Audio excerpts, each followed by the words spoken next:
Dostlar minne kara canım kalmadı.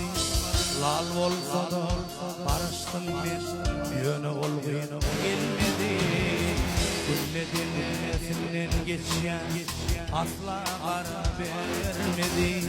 Didarın barışı görmeye armağan etti. Gülledin esimden geçen asla kara vermedi.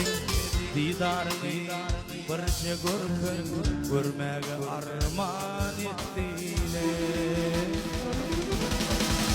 Sonuçların iyileşlerin halından havarın umudunluk tüyü değerli etmadan bilip koyan umudun yüzü tüyü değerli olmadan yürüsün sessizce var ya gözülgü aklımı hayran etti umudun yüzü tüyü değerli olmadan yürüsün sessizce var ya gözülgü aklımı hayran ettiler